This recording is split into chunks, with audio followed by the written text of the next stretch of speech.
There is a kind of silence that modern people have almost entirely forgotten.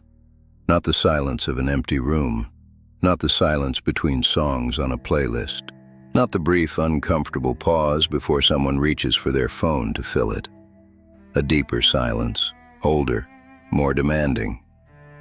The silence that exists when a human being has deliberately, intentionally chosen to stop, to sit, to be present with nothing but the contents of their own mind.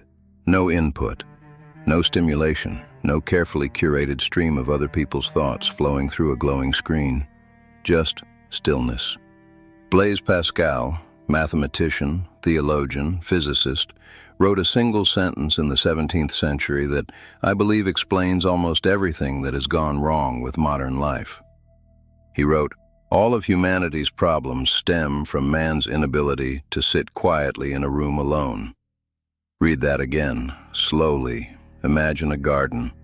Not the gardens of the modern world, overgrown, sprawling, undifferentiated, but a medieval cloister garden, 4 stone walls, 1 narrow entrance, every plant chosen with intention, every path laid with care, the soil turned, the seed selected, the growth tended by hands that understood what they were doing and why, and above all, silence. Not the silence of absence, the silence of protection.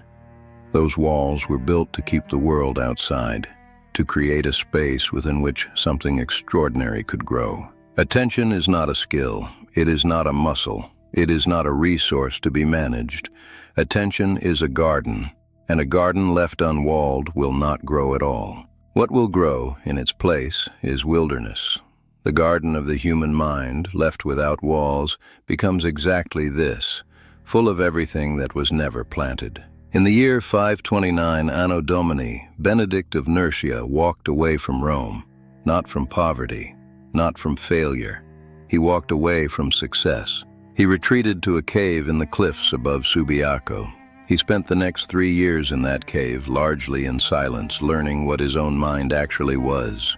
What emerged was one of the most consequential documents in history, the Rule of Saint Benedict, 73 short chapters, written in plain Latin. He built a structure for human attention, ora et labora, pray and work. 7 times each day, the entire community stopped and turned its attention toward prayer. This rhythm created the capacity for deep, sustained, creative work. The monks did not wait to feel like working. The bell rang, and they worked. Deep work emerges from structure, from an external architecture that holds the conditions for focus in place, even when motivation has abandoned you. Pascal's observation was not a metaphor. It was a diagnosis, precise, clinical, and accurate. He saw that human beings avoid themselves. They avoid the full, unmediated encounter with the contents of their own minds. Pascal called this distraction divertissement, to turn away.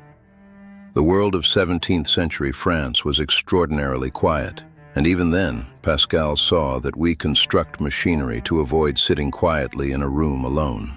3 centuries later, Viktor Frankl arrived at the same understanding. Frankl was a psychiatrist who spent 3 years in Nazi concentration camps. He watched men die not only from violence, but because their inner life had collapsed. They had never learned to inhabit the interior of their own minds. Other men survived because they maintained an inner freedom. They built a cloister inside themselves, a space protected from everything outside it. We have built the most sophisticated distraction apparatus in history and called it progress. Average attention span has collapsed by 40%. The average person touches their phone over 2,000 times each day. Deep work has become the new superpower of the 21st century.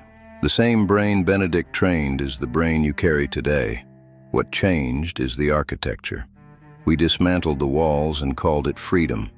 We fill every silence with content, and now we pay $30 a month for applications that attempt to simulate what a monastery provided for free. My grandfather once said to me, "The man who cannot be quiet is a man who is afraid of what the quiet will show him." He said it without judgment. The noise is what we feed to keep from ever having to hear what lives underneath it, and what lives in the silence is everything real, everything that actually matters, everything no algorithm has ever been able to generate. The cloister is still available to you. You need only the courage to put down what is loud, and the patience to sit with what remains. It has been waiting for you to become quiet enough to find it. The cloister is still there. The question is whether you are willing to enter it.